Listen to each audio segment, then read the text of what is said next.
باقی اللہ تعالیٰ کا فضل و کرم سے ایسا ہوتا ہے کہ حج کے اوپر خرچ کرنے کی وجہ سے کوئی آدمی آج تک دنیا میں فقیر نہیں ہوا کہ بھئی چونکہ حج پہ چلا گیا تھا اور حج پہ پیسے خرچ کر دیے تھے لہذا وہ مفلس ہو گیا، قلاش ہو گیا، اس کے کھانے کو پیسے نہیں رہے، ایسا کبھی بھی نہیں۔ اللہ تعالیٰ کے فضل و کرم سے حج کی برکت یہ ہوتی ہے کہ انسان کے مال میں بھی وسعت اللہ تعالیٰ پر، لہذا یہ خیال دل سے نکالنا چاہیے اور اپنی کوشش پوری کر لینی چاہیے کہ میں اس فریضے سے اللہ تعالیٰ مجھے سبکدوش فرما دے۔ اور یہ حج کا فریضہ ایسا ہے کہ اللہ تعالیٰ نے اس میں خاص شان رکھی ہے عبادت، یہ عاشقانہ قسم کی عبادت، یہ اللہ تعالیٰ کے ساتھ انسان کے تعلق کو مضبوط کرنے کے لیے ایک بہترین راستہ ہے۔ عاشقانہ عبادت یعنی ایسے ایسے کام اس میں بندہ کرتا ہے کہ جو عقل میں نہیں آتے۔ بیت اللہ کے گرد گھوم رہا ہے، دو پہاڑیوں کے درمیان بھاگ رہا ہے، بھئی کیوں بھاگ رہے ہو؟ بھاگنے کا کوئی مقصد ہوتا ہے؟ کیوں بھاگ رہے ہو؟ جی بس اس لیے بھاگ رہا ہوں کہ میرے اللہ نے کہا ہے اور مجھے کچھ نہیں چاہیے۔ سامنے پتھر لگا ہوا ہے، اس کے اوپر کنکریاں مار رہے ہیں،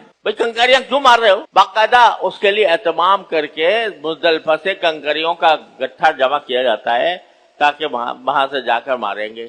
اور ساری مخلوق 22-25 کروڑ انسان عقل مند اور دانش مند جس کو دیکھو وہ جا کے وہ کنکریاں چن رہا ہے اور کنکریاں چن کے اس بات کا انتظام کر رہا ہے کہ کل کو جا کے اس پتھر پہ ماروں، پتھر کی جڑ میں ماروں گا۔ بھائی کیوں کر رہے ہو یہ کنکریاں؟ تو کوئی جواب اس کا نہیں، عقل کے لحاظ سے کوئی جواب نہیں، لیکن اللہ تبارک و تعالی نے چونکہ حکم دیا تھا اس لیے کر رہا ہوں اور اس کے لیے سارا اہتمام کر رہا ہوں۔ ہر کام میں، حج کے ہر کام میں ایک عاشقانہ شان پائی جاتی ہے، اس لیے اللہ تعالیٰ کو یہ حج کی عبادت بڑی پسند ہے۔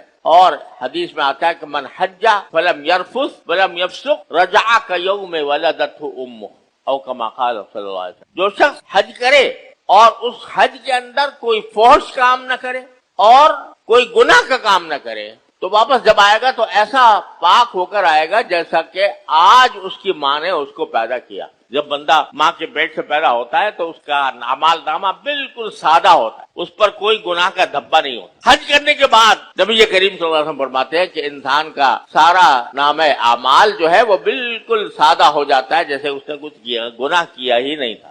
اتنے عظیم فضائل حج کے اللہ تعالیٰ نے عطا فرمائے ہیں، لہذا یہ مہینہ شوال کا یا اشہر حج کا آغاز ہے اور اس میں ہر انسان کو اپنے حالات کا جائزہ لینا چاہیے۔